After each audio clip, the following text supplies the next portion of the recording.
Showbiz News Rwanda. Ya umeze ute aho uri hose hagiye ahatandukanye, nizere ko ibyo bikomeje kugenda neza. Witwa nde, uherereye he? Obita Annette Murava ati nta kibazo mfitanye n'umugabo wanjye Bishop Gafaranga, akaba yashyize rero umucyo ku mibanire ye na Bishop Gafaranga, ariko kandi nubwo yavuze gutyo tuzi neza ko ari we wafungishije umugabo we.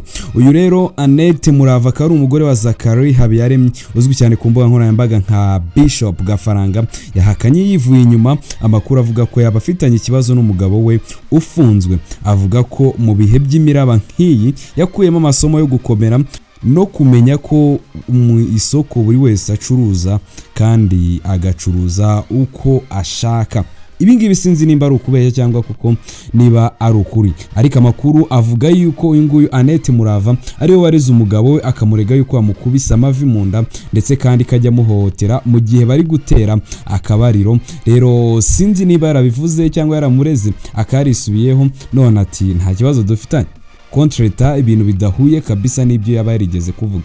Uraza kutubwira igitezo cyawe nawe muri comment nk'umuntu mukuru, nyine utubwire ukuri kubyumva. Urumva koko avuga ukuri cyangwa se n'ubundi no gukomeza kujijisha abantu kugira ngo nyine badakomeza kubavugaho cyane? Uraza kutubwira muri comment igitezo cyawe.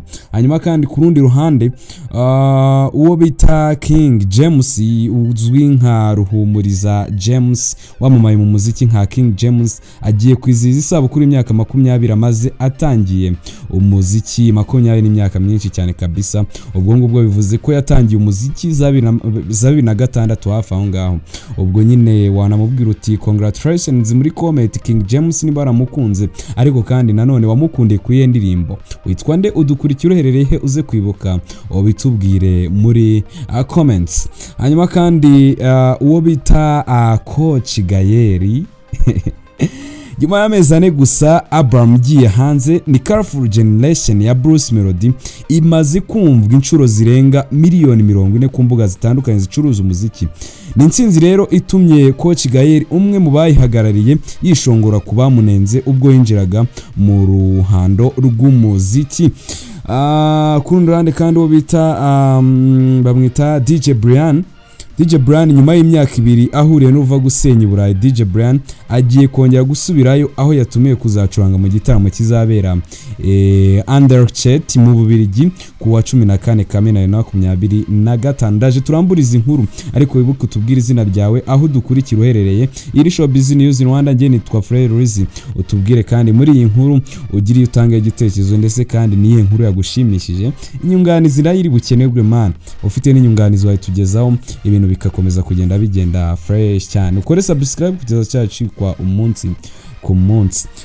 Duhita dutangira na Annette Murava wafungishije umugabo we. Yaramureze, impamvu uvuga ko yamufungishije niwe watanze ikirego muri RIB. Nta kibazo mfitanye n'umugabo wanjye Annette Murava akaba yashyize umucyo ku mibanire ye na Bishop Gafaranga.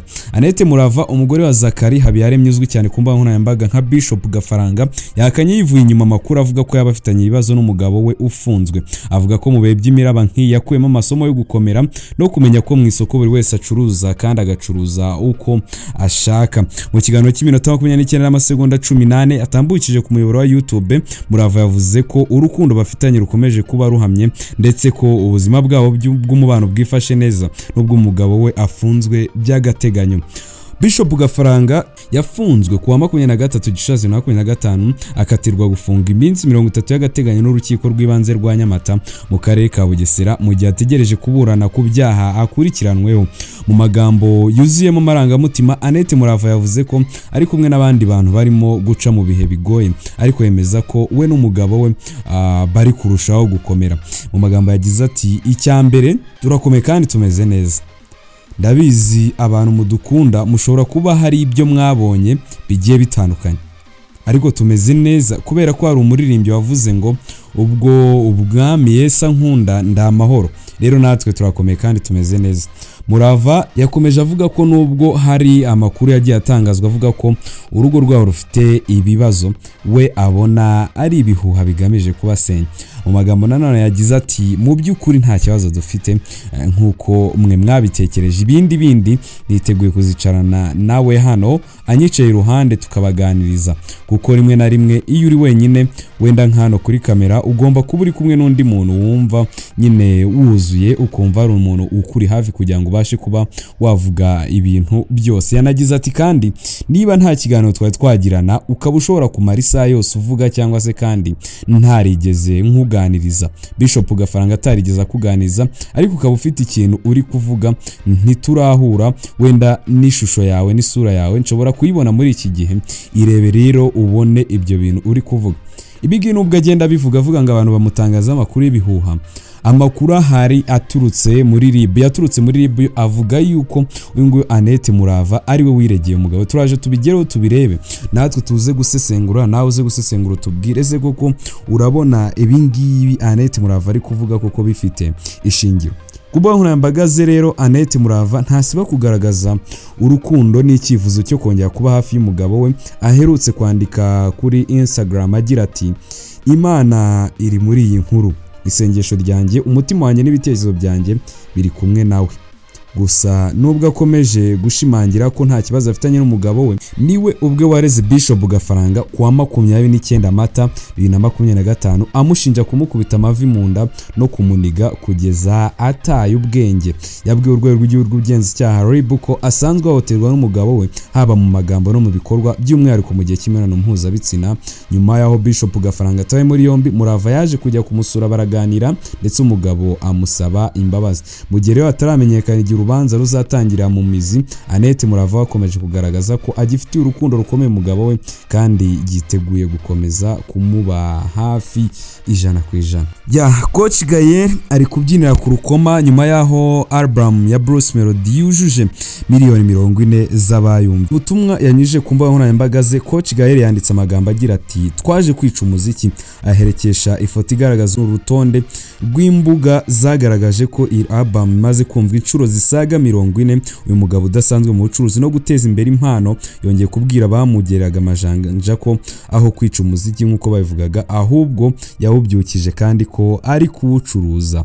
Ubwo rero yatangiraga gufasha abahanzi nka Bruce Melodie, Element, Keniso na Roskana, hari abamunengaga bavuga ko ntabwo cyangwa ntazagize umuziki kuko ntacyo ngo yarazi ku muziki, ahubwo ngo yaraje kuwusubiza inyuma. Ariko imyaka 3 irashize ibikorwa byo birivugira. Album Colorful Generation yasohotse muri Mutarama 2025 yaje nk'inkubi y'umuyaga mu ndirimbo zigezweho, itisamirwa hejuru n'abakunzi b'umuziki mu Rwanda no hanze yarwo. Ifite indirimbo 17 n'inyongeza 3, harimo izakunzwe nka Funga Macho yakoranye na Shaggy, Nicki Minaj yakoranye na Black Diamond, iyo foto afatanije na Benson, ndetse na Beauty on Fire yakoranye na Joe Boy, n'izindi zabaye ibihangano bihindura amateka. Aya mateka rero mashya yanditswe mu gihe gito, niyo mpamvu Coach Gael ahamya ko baje kwica umuziki mu buryo bw'umwihariko, kwica mu buryo bwo kuhindura, kuwuzamura no kuwushyira ku rwego mpuzamahanga. Album rero gucururizwa kuri YouTube, Spotify, Deezer, Apple Music n'izindi mbuga zicuruza umuziki. Gukundwa kwayo bikomeje kuganirwaho ku mbuga nkoranyambaga, by'umwihariko n'abari baranenze Coach Gael, ariko ubu ngubu bamwe bakaba batangiye kuvuga make, abandi bakamushimira. Colorful Generation si album gusa, ni urugendo rwerekana ko impinduka zitangwa n'abafite icyerekezo n'icyizere mu mpano nyazo. Ubu si Bruce Melodie gusa uri gusarura, n'itsinda ryamugiriye icyizere abarimo nka Coach Gael nabo ubu ngubu batangiye gusarura ku muziki we. Ngayo nguko rero, kandi ku rundi ruhande nkivuga umuziki ugahita umenya yuko nanone mu makuru agezweho nuko Ruhumuriza James wamamaye muziki nka King James agiye kwizisa kuri imyaka 20 amaze atangiye umuziki. Mu kiganiro rero King James yavuze ko yatangiye umuziki muri na 6, ndetse akaba ari nabwo indirimbo ye ya mbere yise Ni Wowe Nkunda yari yakozwe na producer Career yagiye hanze. Yakomeje avuga ko mu myiteguro yo kwizihiza imyaka 20 amaze atangiye umuziki azuzuza kuza mu mwaka wa 2026 ati ari mu myiteguro kandi agiye kwizihiza isabukuru y'imyaka 20 maze atangiye umuziki. Icyo yavuga ni uguteguza abantu ibintu bidasanzwe bishobora no kuzaherekezwa n'igitaramo cy'imbatura mugabo. Wowe uyu muhanzi nta byinshi yifuje kuvuga, ariko yemeje ko igihe azaba yizihiza imyaka abantu bakwiriye kuzitega kumubona mu yindi sura. King James yavuze ibi mu gihe ari mu myiteguro yo gushyira hanze album ye ya 8 yise Gukura. Yagaragaje kandi ko iyi album hari indirimbo hagati y'10 na 12. Kugeza ubu King James yashyize hanze indirimbo ya gatatu mu zigize iyi album yise Moana, ije ikurikira Ride or Die Ndagushaka, avuga ko Moana ari indirimbo y'urukundo. Iri zina yayihaye akaba ari izina ry'umuntu risanzwe ariko baryanditse mu Kinyarwanda.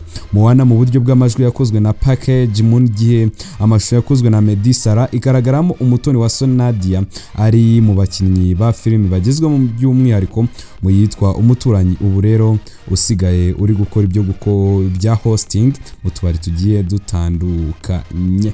Guwo rero King James amubwira uti congratulations man, congratulations kuri King James kabisa, imyaka 20 agiye kuyihirika.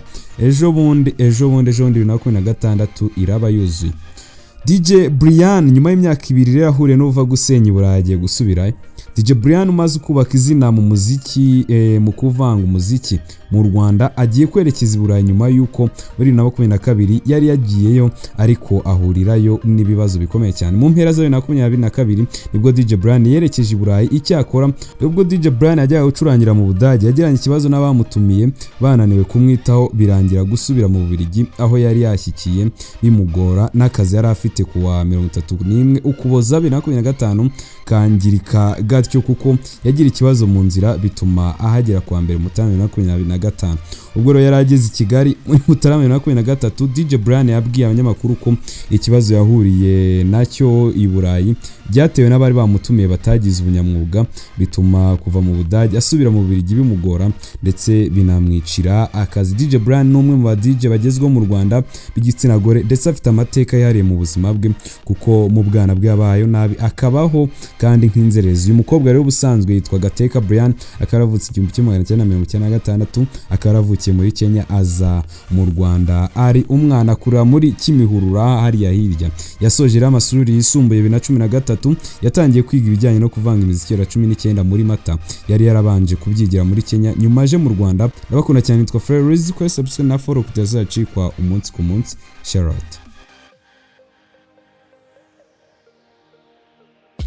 Showbiz News Rwanda.